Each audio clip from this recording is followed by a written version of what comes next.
I have my headphones on today to help drown out the sound in the background. It's a little different. So, remember when I said they were going to hit you with an information overload? Here we are. Something important's coming soon, probably bait for this war. It's important to remember that the war is based off of their fear, not any actual factual evidence. Any of the evidence that they build is built just to construct around their own fear. It's not actual evidence.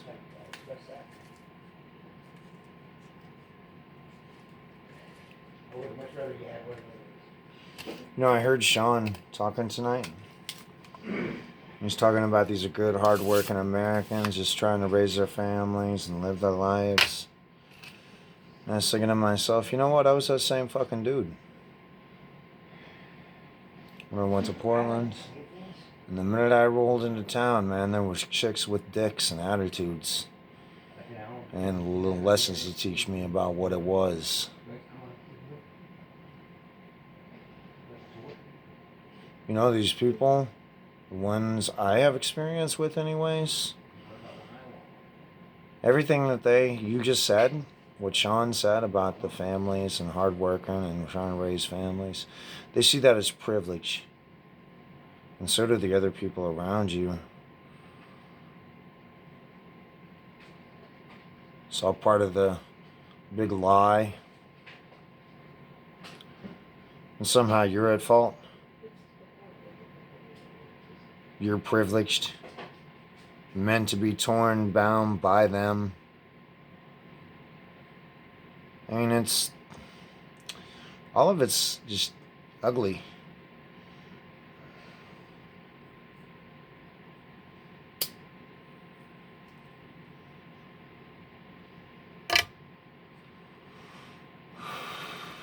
I got a whole list of items, you know. It's a heavy news day. Like I said, lots of information. Overload you, confuse you, then hit you with a decision and shame you. Blame you, force you into a corner, call you bad names, and get you to do something you don't want to do. So we don't do that. We stand strong. The idea of a false narrative is an overwhelming perspective. There's one person that decides what a narrative is, and that's a judge. The idea of domestic terrorism is something that needs to be determined by a judge. This is unprecedented. In these terms, as far as I understand it, especially when you're talking about approaching that much of your population, that's just not. So what they're saying is we define what that narrative is, the presidency, not the court, but the court decides what that narrative is. It's just we got to go through the process. The president's first going to decide what it is. All sorts of bad shit's going to happen. Lawsuits are going to be filed. The Supreme Court's going to hear it. And then bam, it's worked out. It just means there's pain between now and then.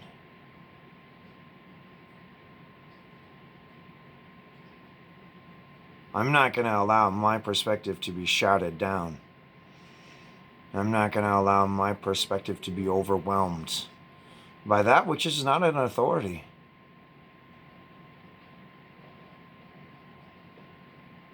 It's to the courts to decide what this is. It's my opinion.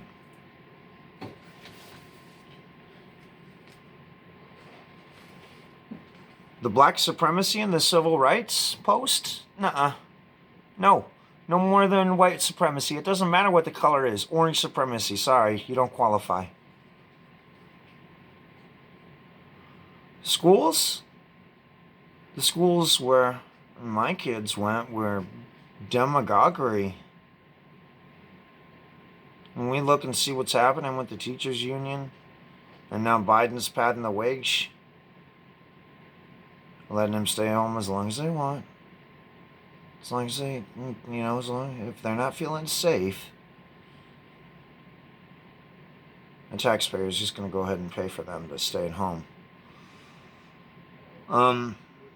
Honestly, I heard somebody say today that kids are like our investment in our future, and I couldn't agree with that more. I'd say right now is a great time to not expose our children to brainwashing, especially if the people around us are trying to kill us. Maybe we should really think about the kind of education we're providing for our children, and maybe they'd be better off at home, and that's still totally legal in this society. We don't have to send our children to their schools.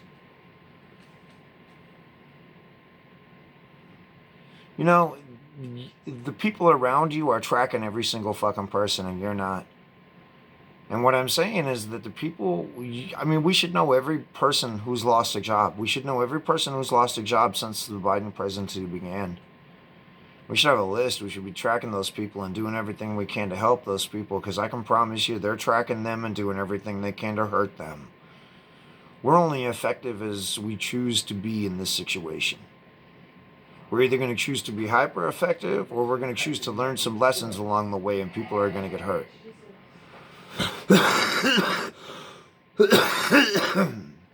We have to look at the evidence, not the words, of what's happening right now.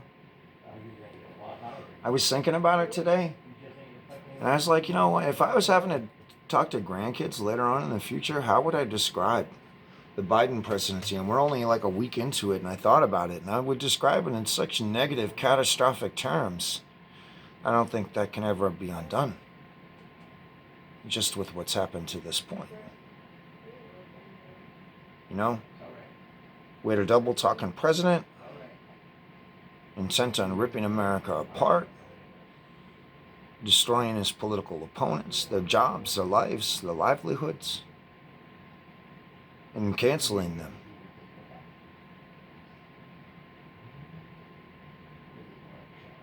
All hail the supreme leader.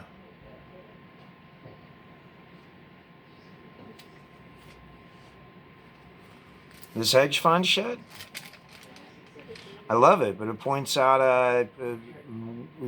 I like the creativity, honestly. To me, it's like really creative. And it basically means that the private investors can swarm together into groups and butt fuck the billionaires. That's, and to shut, and you just basically outsmart the hedge managers. Put them out of business. That's cool. It's interesting. It's an interesting dynamic. I find it very interesting.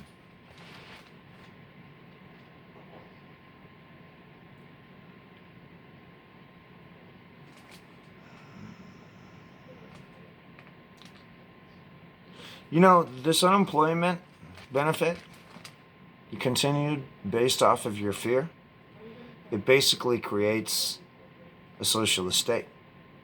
Because people can just say they don't want to be exposed to COVID for however long it takes just for them to stay at home and continue to get paid.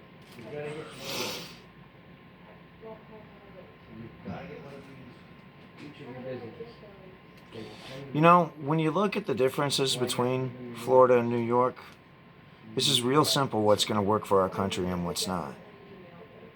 And we can look at those two situations and decide who we want to be. And I mean, in these moments like today could be the day they launch that war. That's where we need to know who we are in that moment. When the shrapnel is flying towards you, you got to know who you are.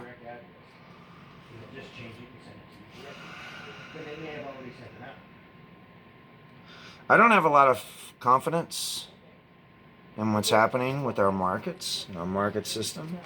I don't want to get into that because I don't really know anything about that, and talking shit about that kind of stuff and you don't know what you're talking about. This is bad news. It's like everything else, man. Only talk about what you're specialized in. That's what I've been doing.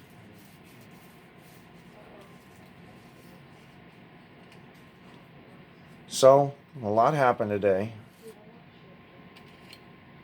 And we got a lot coming. And it could start raining any day. So we got to be ready. And remember, we got to have some way to replace our command and control if that's gone. Like I said, man, they view everything that Sean Hannity described as the average worker just doing his best to raise their family. They view all that as the enemy. You're privileged from the beginning just because you have that. Guess what? They don't. The people who hurt that bad, no, they're just families ripped apart. Just they're making do in this life.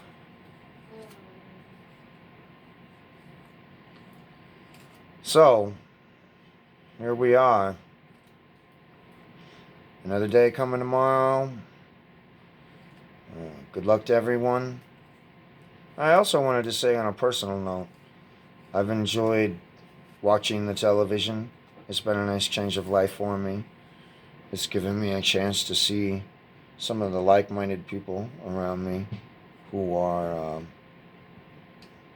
not my enemies, and gives me a chance to at least see some faces that are friendly.